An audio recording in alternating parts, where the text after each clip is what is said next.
Well, the years have taught me many things, though some were hard to learn. And when my troubles took their toll, I had somewhere to turn. So when love had let me down, because it had to end, I'd pack up all my sorrows and I'd take them to my friend. When the world comes crashing down on me, still he's there, though I must be lousy company. You know he cares, yes he cares, and when you need to talk out pain, well no one else will do. Dial the phone and hear that voice, thank God he's a friend to you. I said thank God he's a friend to you.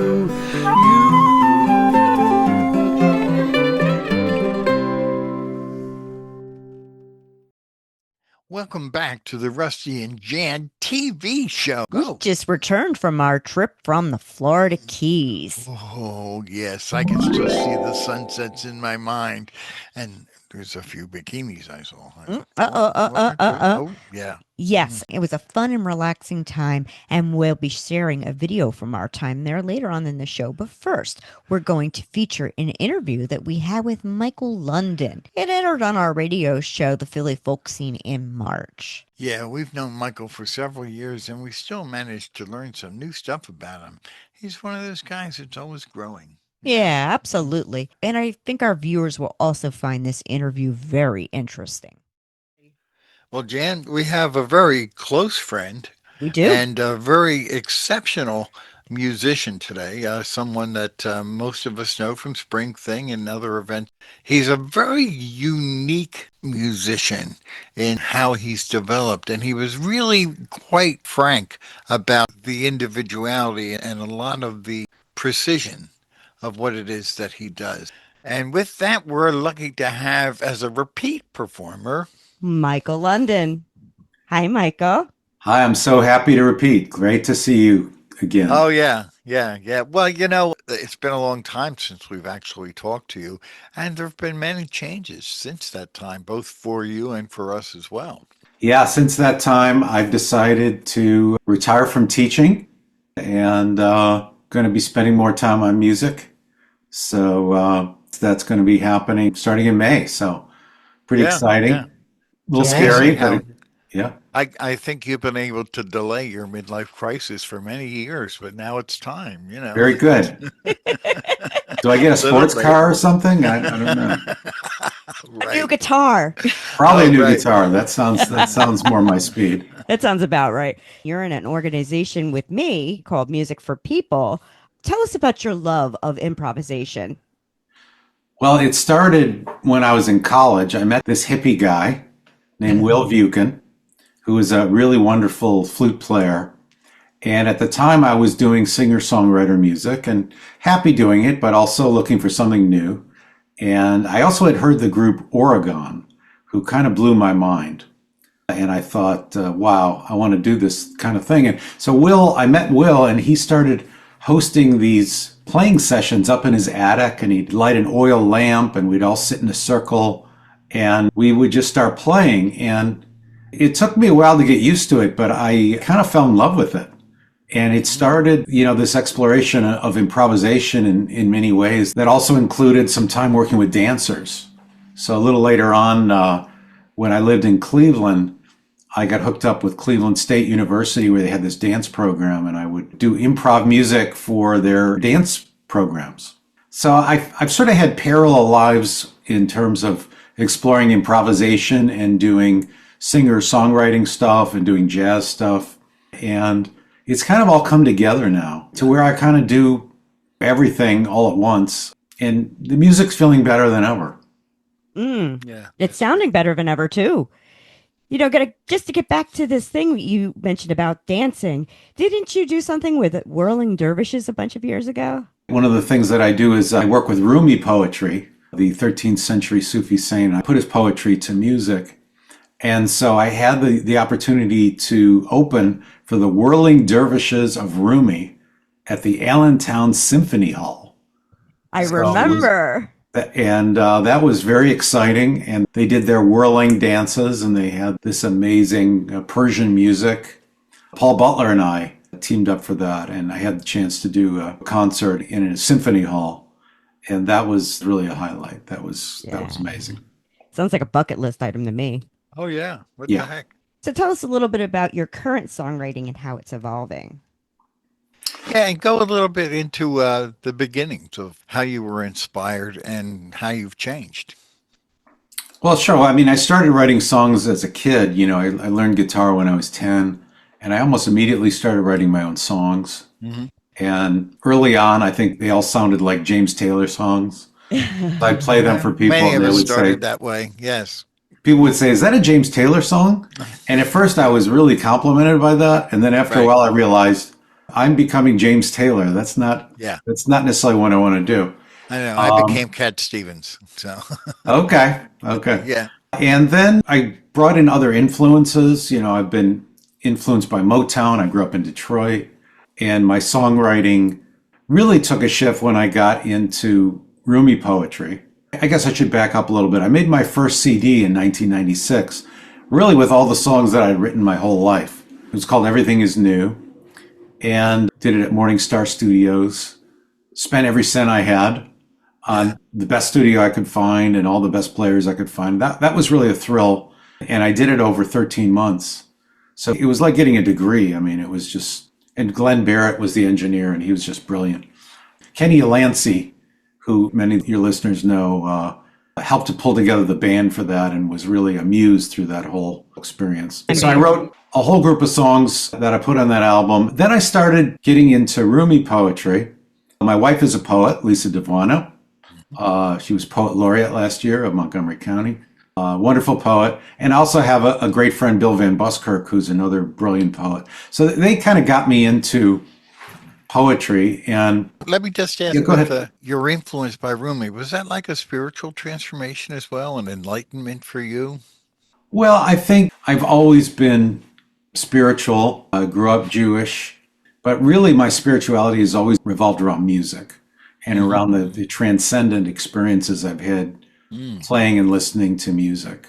And in fact, if you think about all the gatherings that I've ever been in my life, you know, weddings, family events, even just hanging out with family, Passover, they all involve music. And even when I went to synagogue as a kid, you know, it was always the music that would speak to me. And I've had experiences like going to weddings where everybody's kind of nervous and shifting around, and then music starts, and all of a sudden everybody is moved. So I've always found that music brings out the best things in life. And I think with Rumi poetry, you know, firstly, the words spoke to me just about the meaning of life and about the some of the themes that he gets into, which are about living life fully, and which are about feeling the oneness, and also being able to get in touch with the larger picture without necessarily needing a religious setting to make that happen, and about connecting to your heart,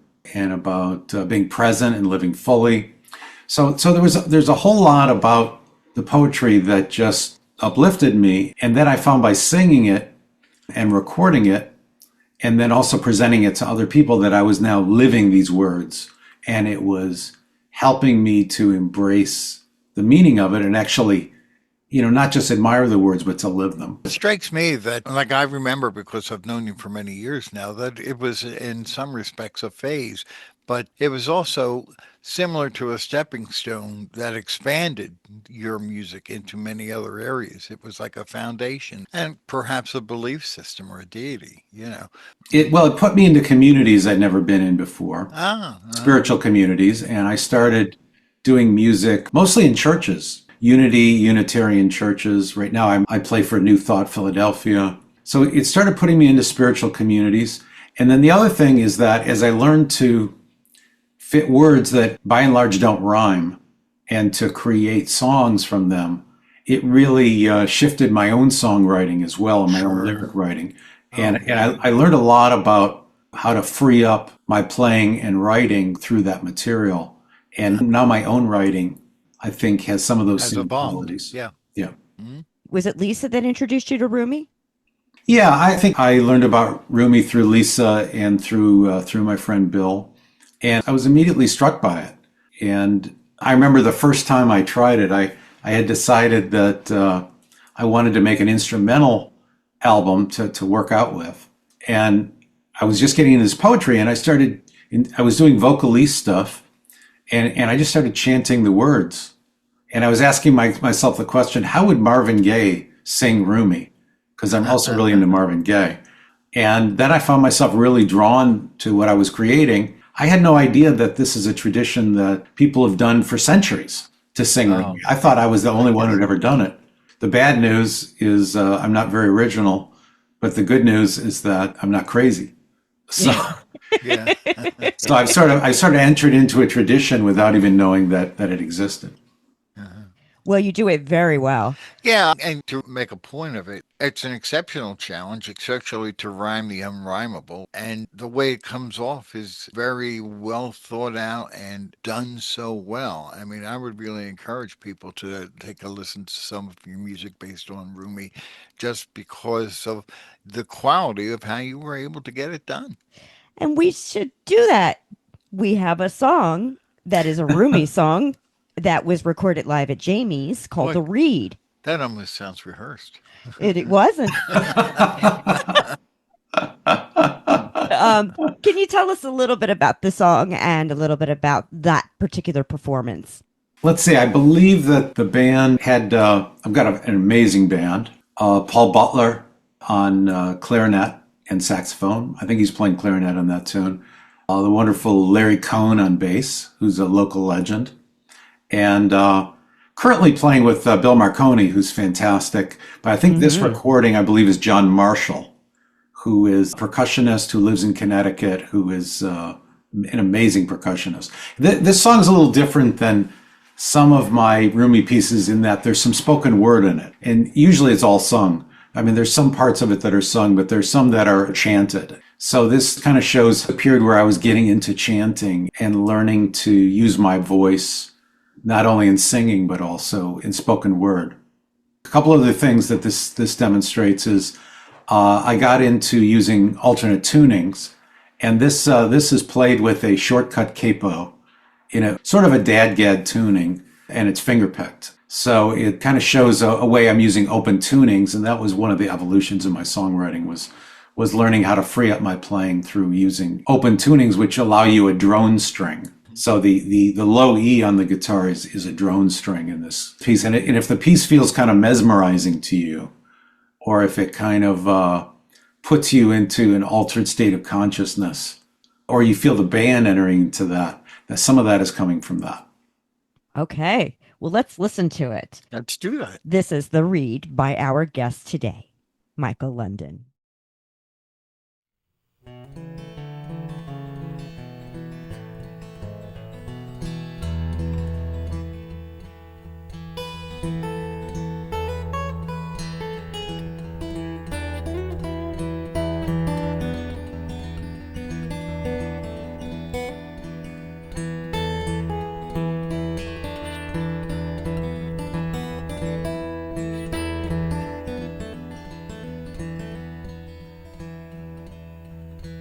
Its mouth touches your lips. Its mouth touches your lips. Its mouth touches your lips. To learn music. Its mouth touches your lips. Its mouth touches your lips. Its mouth touches your lips. To learn music.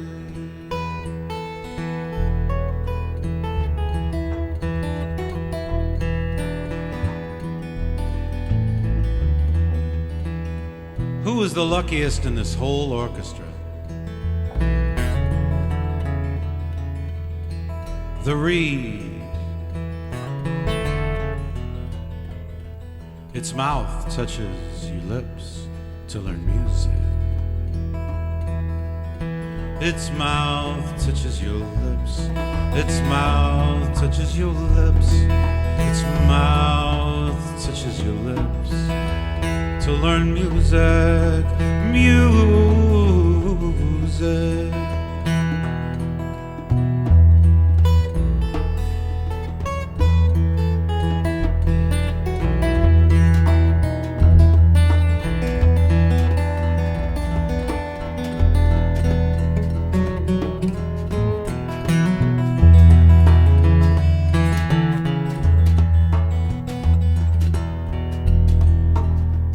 All reeds, sugarcane especially, think only of this chance.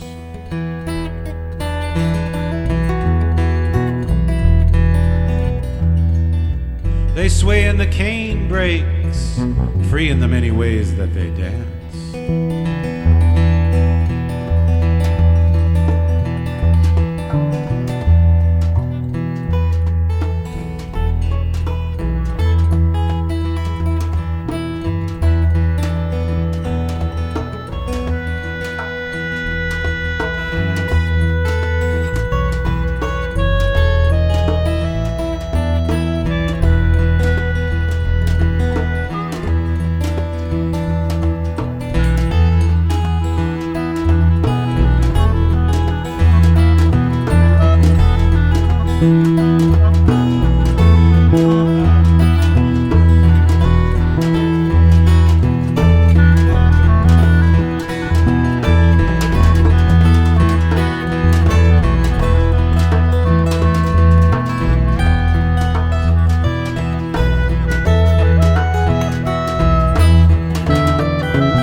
Without you, the instruments would die.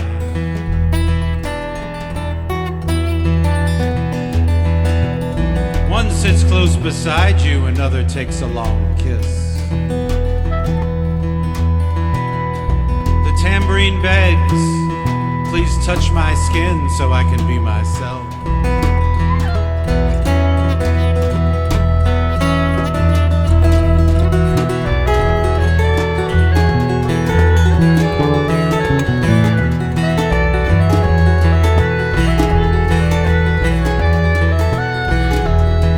Feel you enter each limb bone by bone.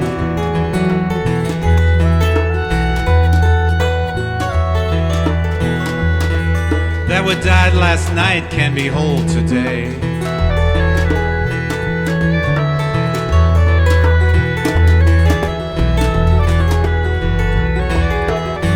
Why live some soberer way and feel you ebbing out?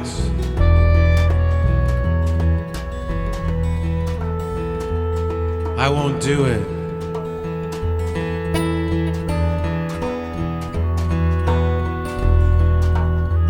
Either give me enough wine or leave me alone.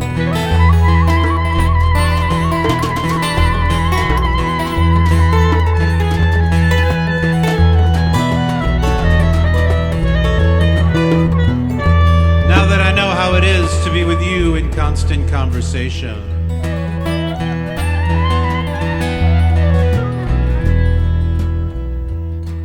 its mouth touches your lips.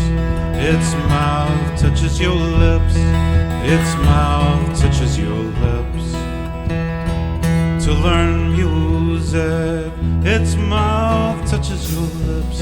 Its mouth touches your lips. Its mouth touches your lips. To learn music.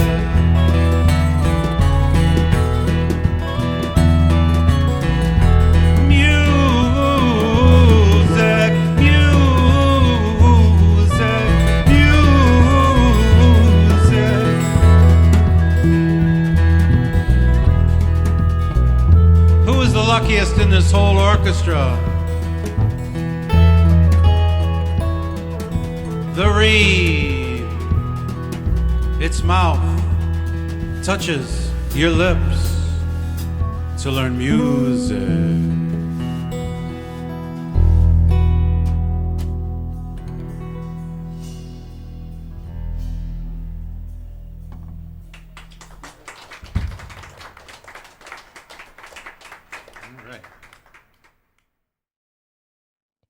And that was The Reed. What a great performance that was. You have a big month in April planned. First of all, you're having a big birthday and you're going to be retiring. So tell us a little bit about that.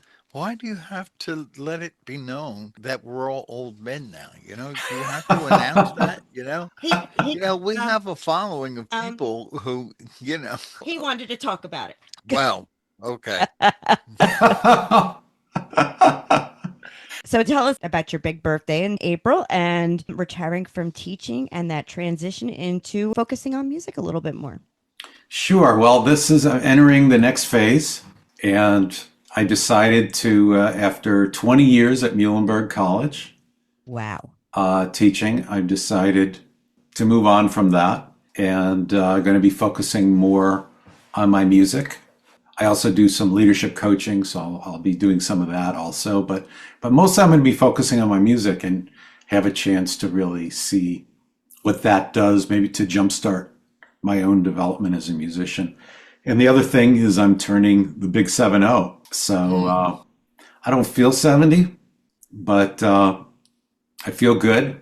I still have energy. So I thought, let's stop teaching while I still have a lot of energy. Right. And I can have a next phase that's really vibrant and exciting. So, all the years that you've been a teacher, how would you say that your work as a professor has influenced your music? Well, I think there's been a real synergy between music and teaching for me. For one thing, the way that I teach, I'm always trying to give the students an experience. So I don't do a lot of lecturing.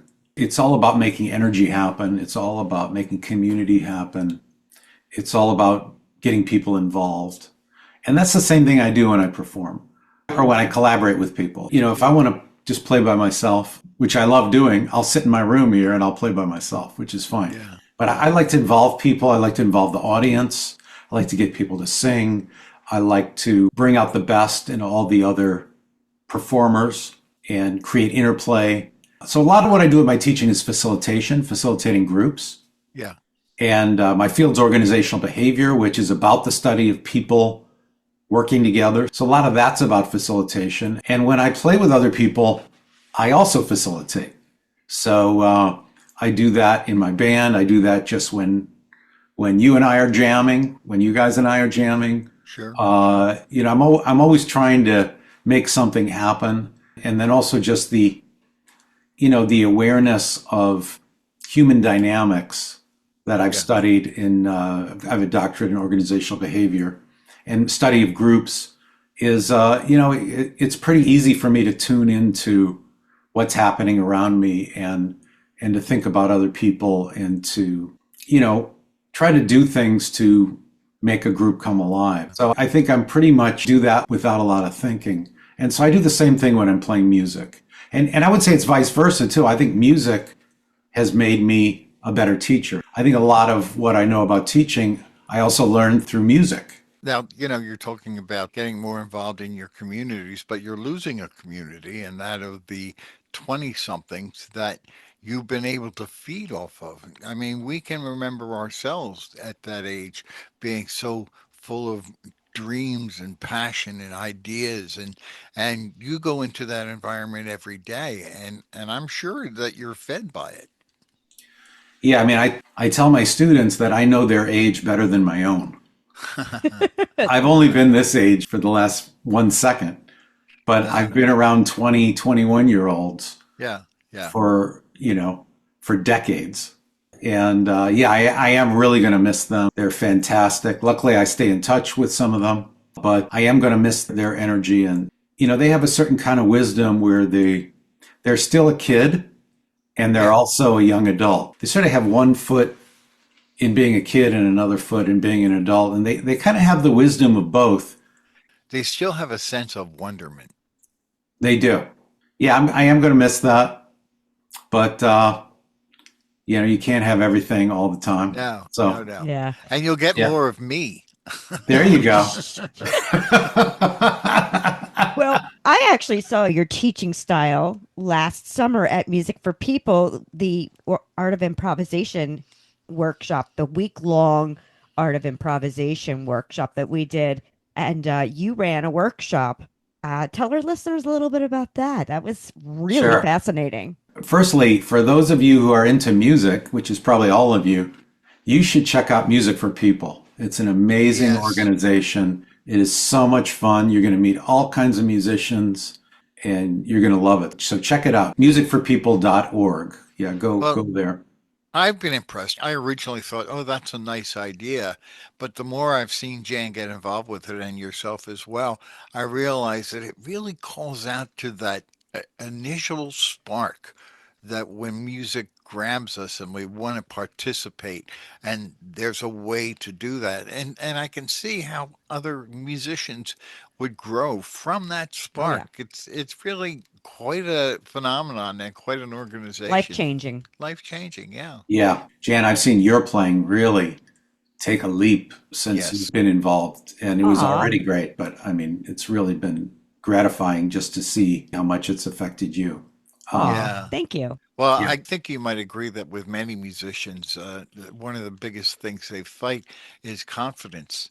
And the group interaction of music for people and the thought of, let me try it this way, you know, really does spur a lot of growth. It really does. Yeah. Yes. Also, when else are you going to be able to be in an ensemble with a Yeah. tuba, a cello, a trombone, and Yeah. somebody banging on a pot?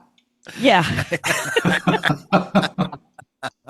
Yeah, well put. Well put. Well put. I'm hoping to apply some of the things I know about teaching to doing more music-oriented workshops and gatherings. I think that may be in the works. We'll see, but I have an interest in it. Yeah, you've been growing as long as I've known you. But it leads me to another question. What is it now? What's your goal? What do you want to accomplish? Well, I think I'm not completely clear about that. I have got some clues. One is I want to continue developing as a player and a singer. I want to see how far I can take it while my skills are really strong and while I'm healthy. So I want to put a lot more time into, woodshedding and just keep pushing the edges of my playing. So I know that sounds like a lot of effort, but one of my goals is to remove all effort. To play is to play without effort and That's to interesting. learn to just play as simple as breathing That's so that there's no tension in the music other than the tension that I want to put into it, yeah, the musical yeah, tension. Yeah. So I'm yeah. hoping, so that's less doing and having goals and more being, just kind of stripping music to its essence and being able to play intuitively. So that's part of my growth. And that's more of a spiritual growth, Yeah, even than a technical one. yeah. To take away the compulsion and the competition, and just to live in your own headspace. I mean, I would recommend that to many other men our age and women. Well, Yeah. thank you.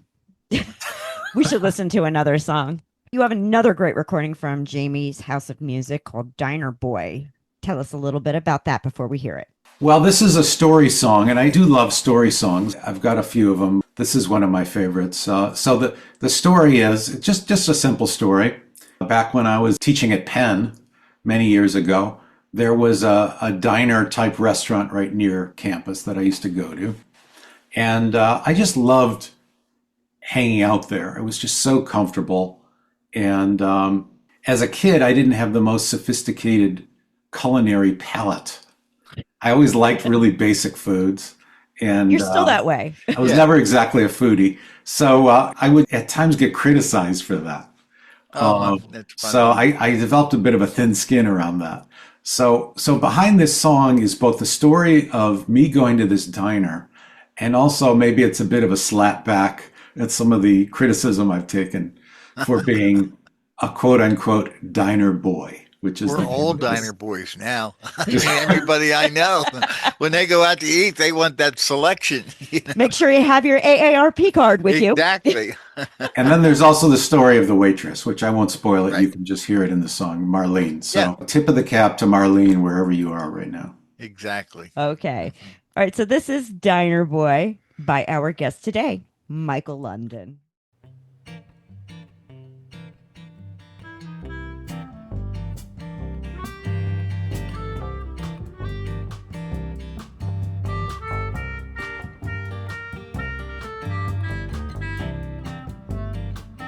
Oh, diner boy, Why do you go? Is it the tacky clock or the neon glow? Is it the phony plants hanging on the wall? Or sweet Marlene, who's seen it all? Well, Dinah boy, what you doing here? Is it the gyro poster or the inflatable beer? Is it the burned out lights or the crazy cook? That cherry cheesecake giving you the look? Well, it's a come as you are kind of joy. You're no fancy fool, you're the dollar boy.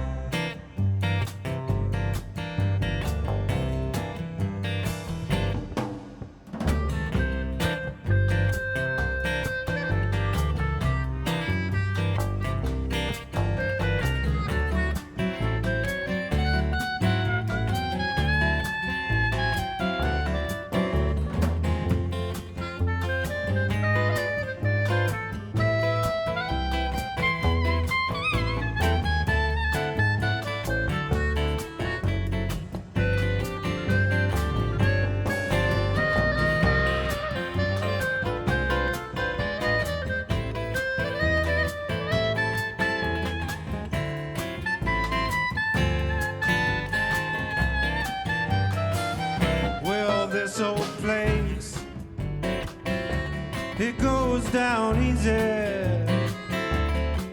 like coffee in your cup. Have your bacon, eggs, toast, read the paper, sunny side up.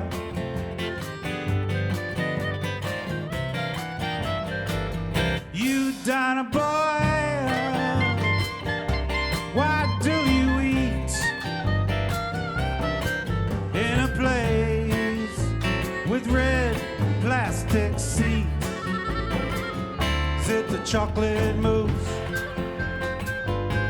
in the window case? That tasty smile on Marlene's face? Well, it's a come as you are kind of joy.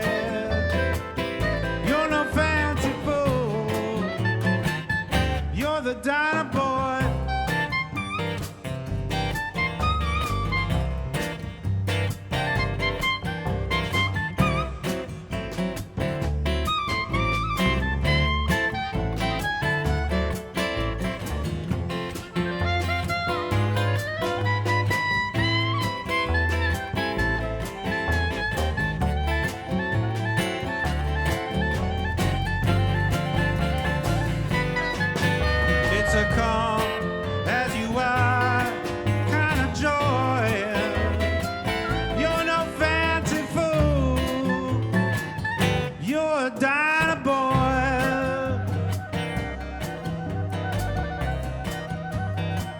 Would you like some more coffee, hon?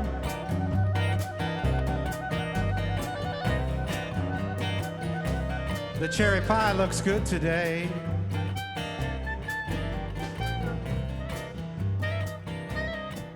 Is that a new tie you're wearing? Looks good with your eyes.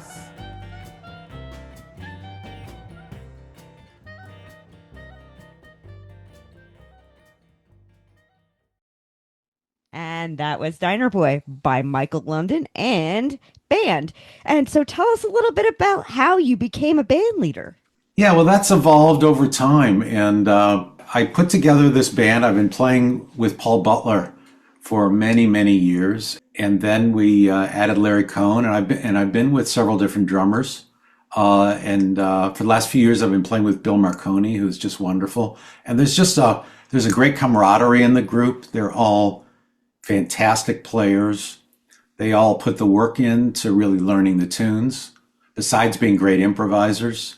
And we just have a blast together. So I just pinch myself that they're up for playing with me and that they love doing these shows together. And as a band leader, I'm conducting the band while I'm playing, and they've learned very subtle cues that allow me to direct the action in a subtle way. And also each of them is a leader too. So each of them is also directing the action too. But they take their cues from me. I can do something very subtle and they'll respond to it. Yeah. So we can have amazing dynamics in the band. We can have crescendos. We can pull the energy down. We can have interesting endings, partly because everybody's really paying attention and we're negotiating all that while we're playing it. Some of it's planned, but a lot of it isn't planned. And therefore there's an alive feeling to it. It's exciting. We just have a blast. So, I mean, I play in a few different groups, but this is the band that I play with the Jamies, and it's very exciting. Yeah. I just want to make the point that you don't have a drummer as much as you have a percussionist, and that's very much about the type of music that you want to get out there. It's very complementary, say, to Rumi and a lot of other things. And I think sometimes people feel it's so important to have a drum set, whereas, we know some great Cheryl Prashner and other people who have that special skill to be able to listen and to provide that correct sound. Well, for a while I did play with hand percussionists. So we had Joey Tayyoun, who was fantastic, Hoagie Wing, John Marshall. But Bill Marconi does play a drum set. And one of the reasons why I'm playing with Bill now is we're getting a bigger sound. We're doing more. We rock out much more than we ever did before. Sure. We do rock and blues as well as folk, jazz, world music.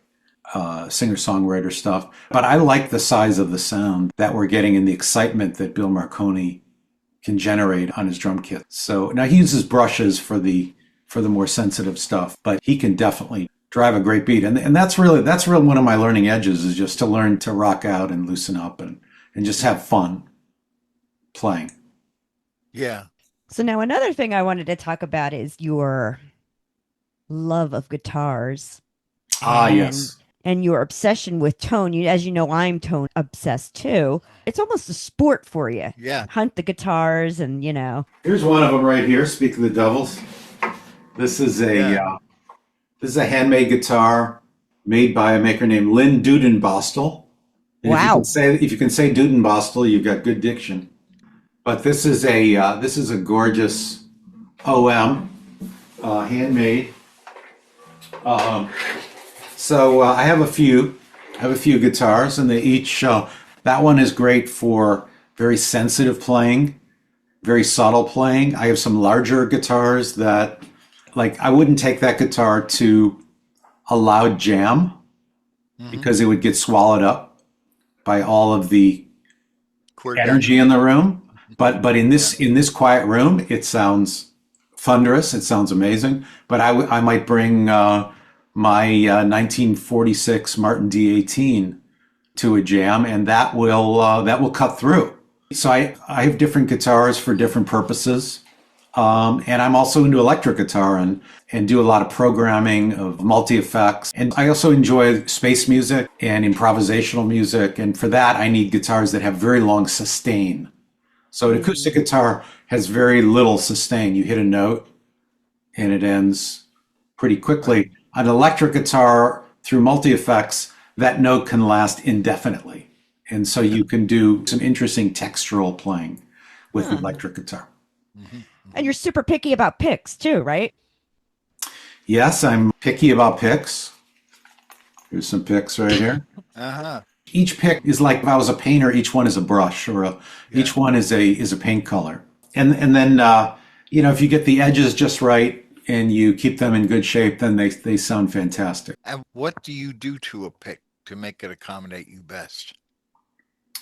Well, you want to make sure that the edge strikes the strings in just the way that you want. If you have a rounded edge, you're going to get a duller sound, but maybe a more muted.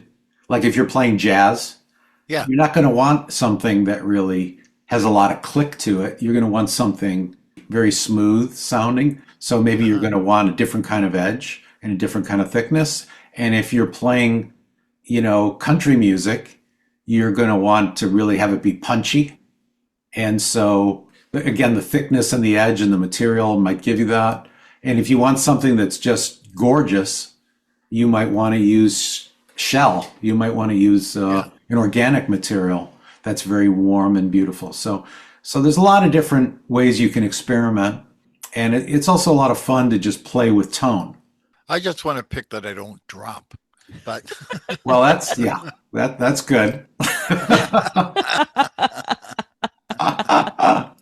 Yeah. All right. So tell us about what's ahead, Michael, now that you're going to be retiring. You have some projects on the horizon, don't you? Well, let's see. So we're going to be doing a series at the Malilani Cafe, which I know is near and dear to your hearts. But that's just such a fun community place with great food. So we're going to do what I'm calling the last Saturday sessions. So the last Saturday of every month, I'm going to have a different collaborator. I know, Jan, you and I are going to line one up pretty soon, so we're going to do one. The first one is going to be with Stacey Weathers, the wonderful banjo player that I know many of you know, and singer, very talented. So we're gonna be do an evening. It's going to start at 5 p.m. And then each month I'm going to have a different collaborator. So that's going to keep life interesting. And I know so many fantastic musicians. And so you're going to hear from them. Every month there's going to be a different one. And we're also going to involve the audience. So, come and have some food, join in. It's going to be a great time. Yeah. I can't wait to see what you do with it. yeah, and I'm really glad that you promoted the food. Yeah. Don't you have a side business too that you're going to be doing more with that? I have a leadership coaching practice, and I see clients on a regular basis, and I find it exciting and challenging. And also the clients seem to love it because they keep coming back. And I help my clients to get clear about the challenges they're facing. We often focus it toward work, but it also can involve things outside of work. But what we find is if people have somebody to talk over the goals that they have, the issues that they have, their strategy, getting clear on what they want, and bringing that kind of thinking to a week-by-week basis and reinforcing that in the sessions, that people blossom. So I'm seeing that in my clients. I'm seeing them grow and manifest what they want. And they're doing the work, but I'm there to be a support and to use my listening skills and to also sometimes challenge them if that's necessary, and to practice and to think through things and crystal clear about what matters to them and to have a place to figure it out. So, so I'm going to be continuing to do that practice and also growing it. And That's great. Yeah. Well, this has been really great sitting down to talk with you, and I can't wait to see what you do in your life after teaching, and I can't wait to see how you grow as a musician. And I want to say that it's really important, I think, that people should listen to you because you have really developed in areas of expertise and finesse that you can see that you've developed over the years, but it's come to a point where your guitar playing is really something exceptional for people to listen to, especially other guitarists as myself. Yes. Oh, thank you so much. Tell our listeners one more time where they can find more information. Sure. Well, you can go to my website, michaellondonmusic.com. And also, if you want to get on my email list, there's a link there, and then you'll get an email about some of the big shows that come up. Great. Thank you again for sitting down with us today. And we do have one last song. Can you tell us about Community Waltz? Sure. This is an homage to the communities in my life, which I love. You all know who you are. And also to the spirit of community and to all the people who make community. For example, you two make community at Malilani regularly. So you've created a whole scene there that then so many people get to enjoy and meet each other, and all this life happens. So I think we need to celebrate community and also the people that create community. And so it's kind of a love song to my communities. And, it began as an instrumental song. Actually, Jan, you and I used to play it, which was called Waltz Play. And then I wrote words to it. It has words now. Okay. And it's called The Community Waltz. This video is with Stacy Weathers, the wonderful banjo player, and myself. And we submitted this as our entry into NPR's annual contest for Tiny Desk concerts. So this is our Tiny Desk concert, and we'll see if it gets picked. But it was a lot of fun to do it, and I wanted to share it with you. So here's The Community Waltz.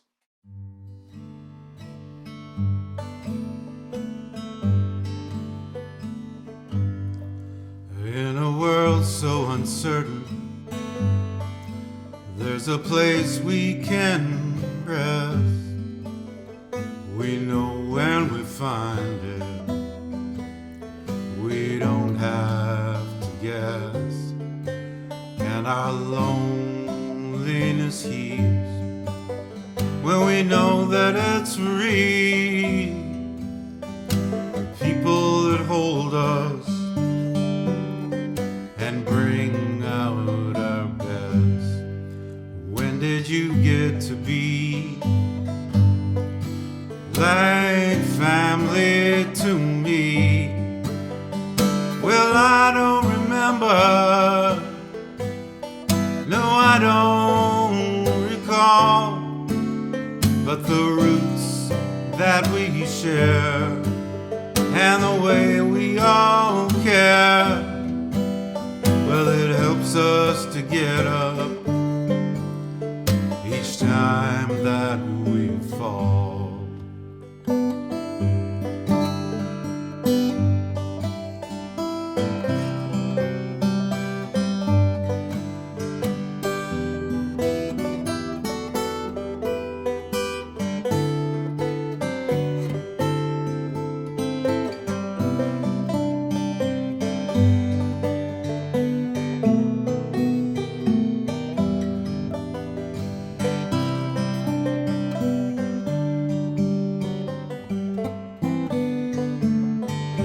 There's a light in your eyes, in your joys and your cries, and friendship speaks silently and welcomes us in. When we walk through that door, we feel it once more, and I thank you for letting this soul find a home. Community,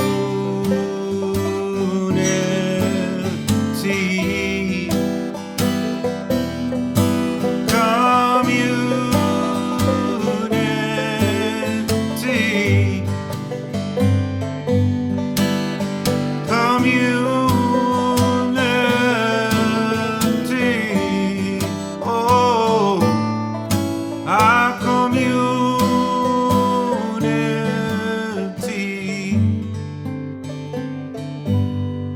Our connection flows deep, and it's something I keep near to my heart, never apart. How lucky I am to be part of this clan, with hands that hold us in music and art. There's a light in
And that was our interview with Michael London. Yes. And I thought it was really insightful.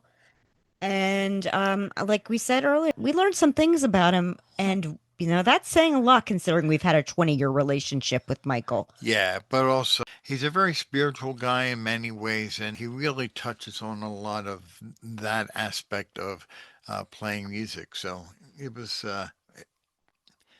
fun to hear what he had to say. Yes. And we wish him the best in his new endeavors after retirement. That's right. Hey, Rusty, you feel like going out? Well, let me see how I feel. I have to check my back. Yeah, I guess I could go out. Okay.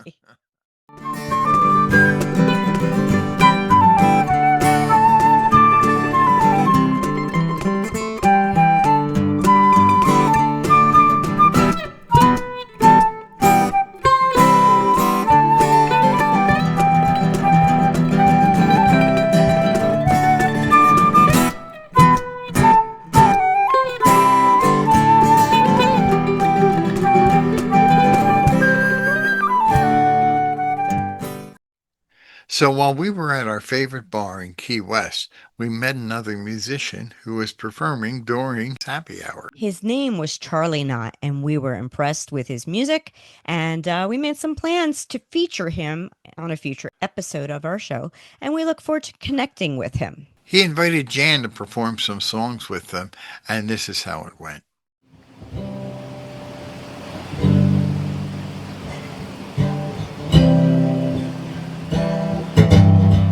Trying to put my feet in the sand, bottom a bit of it when you can, 'cause you don't know when you get to feel it again.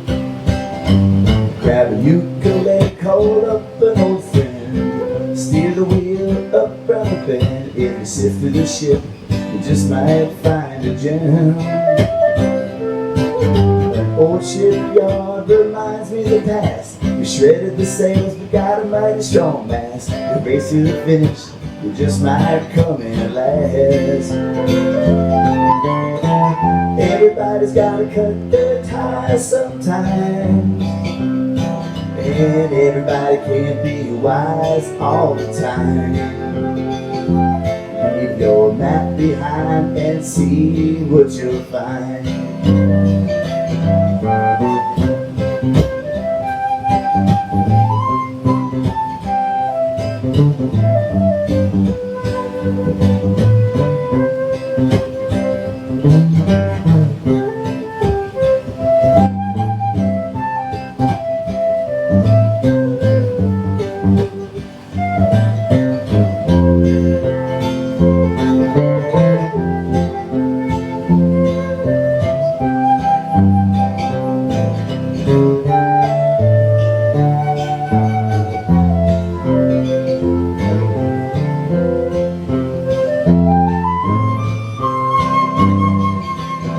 To the left, the city, the mountains on the right. A fork in the road, my worn ties hold tight. A true rich man, he don't care if his pension's light.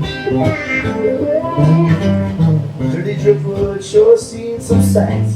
Drifters, grifters, deep dark nights. But why not instead a shoreline of wine delight? Everybody's gotta cut their ties sometime. Keep a long shot can be the sure thing at any time. Keep your baggage light and see what you'll find.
Got a slide light and match, head south to Rome. Hike down the mountain to the folks back home. Just drinking them my ties, I just need some rum.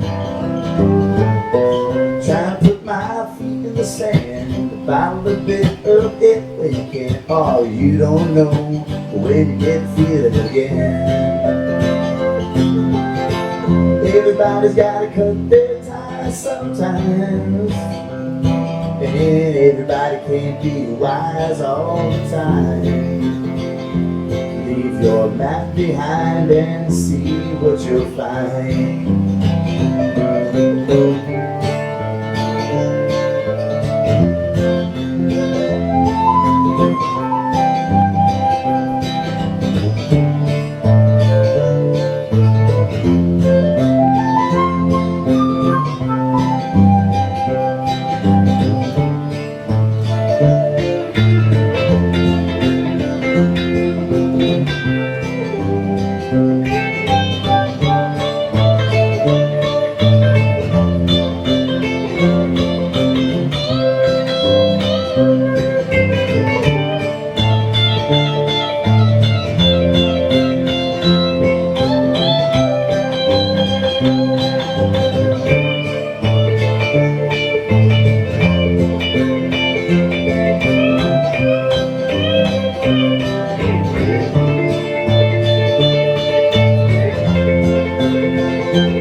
Your baggage light, leave that map behind and see what you'll find.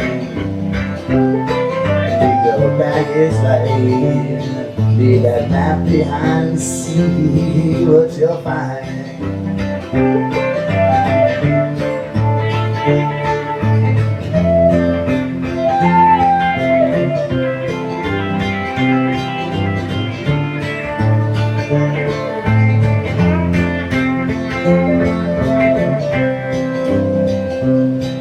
Your baggage light, leave the map behind and see what you'll find.